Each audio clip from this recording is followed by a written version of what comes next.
Thank you, Cameron. Now, the two groups will have 1 minute to prepare a rebuttal to the other side.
Are the teams ready? Excellent. So, integration side first. Trevor.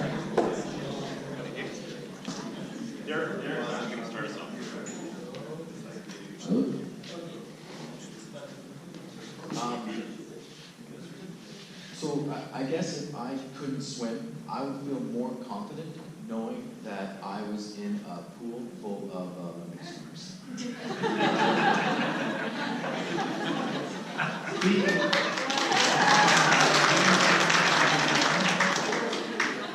Speaking of Olympics, I appreciate that Olympics are the elite. In general, at college, we don't get Olympic swimmers, okay? We are more like, you know, when you bring your kids to soccer for the first time, you know, and they're 7, 8 years old, you don't want to have to take the lowest people in that soccer one, you know, the ones that sort of go around and pick flowers, play soccer. You don't want to have them sitting to the side, but don't worry, you'll play later. You can play with these guys later, but now we'll just have these guys. You mentioned remediation is not part of, as earlier part of the program. Well, that's not remediation. That is either upgrading or maybe a pre-tech or pre-health program. Those are separate programs. Remediation is actually integrated in the program where they are taken away from their peer group, and the peer group will know that they are not smart. That will be their interpretation. These people are bad at math, okay? So we'll put them in a separate area, and we'll just leave them there, okay? Maybe they'll catch up, but probably not. I don't, going back to the car argument, actually the Simpsons actually did this, because Bart was put in a remedial class, and he said, today we're going to finish our works on the letter A. So let me get this straight. We're going to catch up to our group by going slower. That was it. And then everyone started saying, good accent. So that's about all I have to say.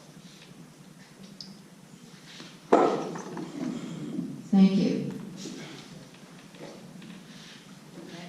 Well, Derek, you're weird, because I don't want to swim with a bunch of Olympic swimmers who are wrapping circles around me. But on that note, you guys were talking about stronger versus weaker students and how stronger students will help the weaker students. That only works if they have a small gap to fill, and the students that we're referring to don't. They have a large gap, and those stronger students don't even know where to start to help them. And so now you're placing these students in there, and they especially feel stupid. It's not because they are stupid, but that's exactly how they feel. So when you're doing remediation, it's sometimes helpful to get their confidence up so that they can then play at that same field when they are there. So our soccer teams can play together.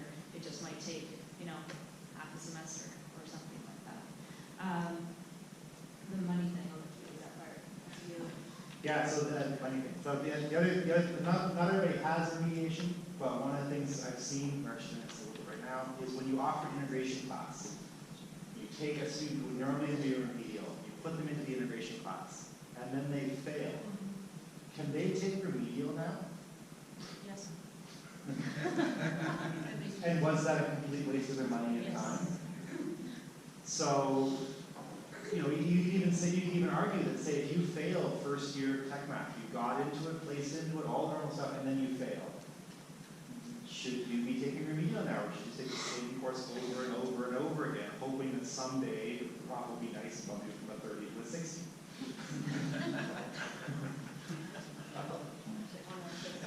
Yeah, quickly.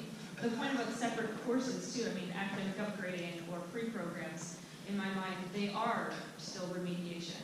If you think that they should not be, if they have to go into academic upgrading, then don't admit them into your program, right? So if there's that, that's a whole other situation. But we are admitting them into our programs, and we have a responsibility to therefore make sure that they know what to do and how to do it, and we can only do that through remediation.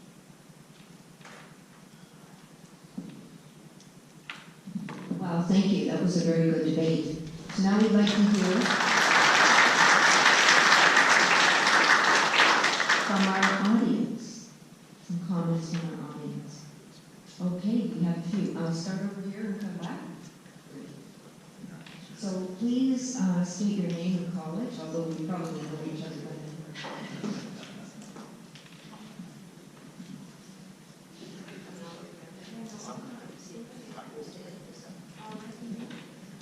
Okay, I'm one of the 7 that are pro integration, so I've got a couple points to make,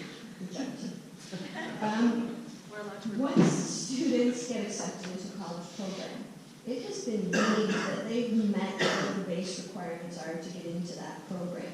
So we're assuming that they're coming in, the college has put a check mark, they're good to go. So we know they're not always good to go. If I go to your swimmer analogy, the varsity team, it's been deemed that they've met some baseline requirement to make the varsity team. You're not going to put a complete non-swimmer in that situation. We don't have complete math illiterates in college. They're weak. Remediation. Think to, I have a child, she's 31 years old now, but she is mentally challenged. So she went through school from kindergarten in an integrated program. And I'm going to use a very politically incorrect term here because we don't say mental retardation anymore, that's politically incorrect. We say developmentally challenged, developmentally delayed. But my argument to the school board was if I put her in a class where she's isolated with similar people, that is mental retardation integration. With mental retardation integration, she's never going to learn proper behaviors because she's not exposed to them. French immersion. Why do we have French immersion? So that students can be immersed in the culture, in the appropriate behaviors, the appropriate languages. This is not without supports. And the supports can take the form of some remedial help, extra help from the teacher, the math center, counseling, accessibility services, online labs, all that stuff supports the student in an integrated environment. So we're not punishing them for being slow. All the time I've taught at the college, almost 20 years teaching math, the reason students fail, a very small percentage of those students who are failing because they are really trying and just don't get it. A lot of them are failing because they're poor time managers. It's the shock of being in college and away from home. They just don't engage in the coursework. And their time management, I can talk to the program I teach into, if they have a project due here, they just stop going math because they're busy over here. They can't keep all the plates spinning. So I don't think it's a case where we need to remove them. We need to keep them moving, keep them engaged, integrate them with appropriate supports. Removing them is wrong. Thank you. Does the remediation side have a rebuttal to that? Sure. This is new for the debate, so I feel a bit strange, but yes. Couple of things. I think one is we're not removing the students for remediation. Sure, or they are in a separate class. And like in all programs, there are different levels of every course. So we have put them into a different level with the goal that they are going to continue to move forward and still meet the same end goal. So They're this not on stream with their program anymore. Yes, they are. Yes, they can still be on stream. It depends, it depends on the program and how it's working, but they can absolutely still be on stream. They might make it up in the summer. There's a lot of ways that they can make it up. So they are still, their goal is still the same goal at the end of the day. And they're still meeting the same requirements at the end of the day, but we're allowing them time. The point about, their bad time management, why is it that math classes are the ones that are the worst, the ones that are failed the most? Why is it that they give up on math first? Because they don't have those skills to approach math classes. And so if we do the remedial math, they will learn those skills so that that's not the first thing they drop, that's not the first thing that they freak out about, and that they are able to kind of push through. Thank you.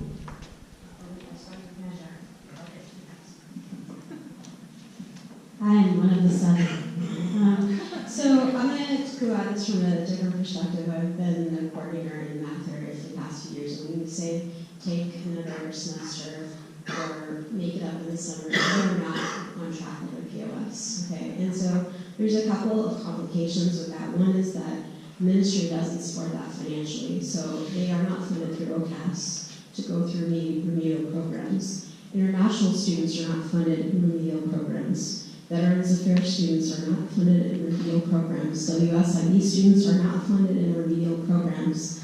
The 55% of students who have failed through EQAO coming out of grade 9 are not funded through remedial programs, and they're in our first semester classes. So our first semester classes are remedial programs, okay? They are. They're intended to be there to bridge the gap from high school to college. And so to further pull students out of that group and say, you're too stupid to be in that group, we're going to have to put you in your own separate little group, is identifying them as being far behind their peers, okay? And while it may work for some students that they self-identify and understand that they need that extra help, the large percentage of them are not self-identifying as being special or poor compared to their peers. And when that happens, you're talking about the shock and the difficulty with math and accepting math. Part of it is that their exposure to a positive experience in math has not been there.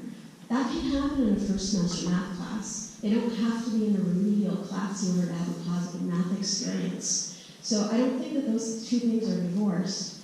And I do think that we have to look at engaging them and having remedial elements in all of our first semester math classes, not simply in remedial programs. Thank you. Anyone over here?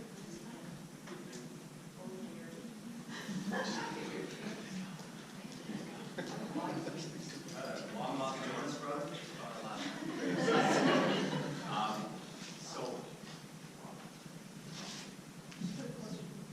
All right. Okay. I'm so I would argue that, and I've got this experience. I just recently last year took over the veterinary math class, and there were 3 students who were retaking it, who had failed it the year before. There were, I think, a half dozen students who failed it the year before. These 3 were allowed back in, but of course, what's the worst experience? Being maybe having to take an extra remediation course on the side before you can take your math class, or being in a class with your peers and then failing that class and being held back a year while you're watching all of these friends you've made over the first year of your college experience move on, and they know now, they probably knew, and I mean the argument, oh, now you can identify them because they're going for extra math help. Well, the other students already know who the ones who are having struggles in math are. It's pretty obvious right from the get-go.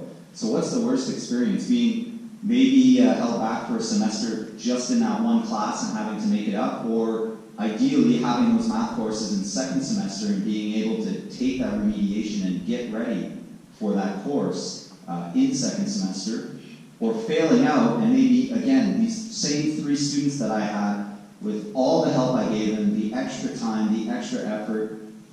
One of them dropped out halfway. I think she had other issues, but the other 2 students still were not successful. And because they had major gaps that were not, and I had them geared up with the stronger students who were, 90-something percentile students. It did not matter. They still could not close those gaps, and despite their homework started to look better, they were going to the tutoring center every day, they were coming to see me for extra help and extra problems, and it seemed to be going well, and then come the exam, that knowledge gap was apparent. They didn't know, they kind of knew what they were doing if they did 4 or 5 examples and had help, and they could get by on their own for the next half hour with on memory, but that knowledge gap existed, and when they got to the exam, they flunked out. And so what's that worst experience? Having to work a little bit harder and maybe, being a little bit separate. We're not talking about remediation like it's in the dungeon in the basement. They're separated from the rest of the school. It's just in the classroom. Or is it failing, being held back, maybe failing a second time, and now, now you're on academic probation, and there's a whole other baggage coming along with that. What's worse for our students' success? What's worse for our students' success and their own mental health than taking a little bit of extra help or failing out and then really feeling that guilt of failing, or that having that ominous cloud over your head? From remediation. Thank you. Before we move on to another speaker, the integration side, did you want to comment on that? Sure.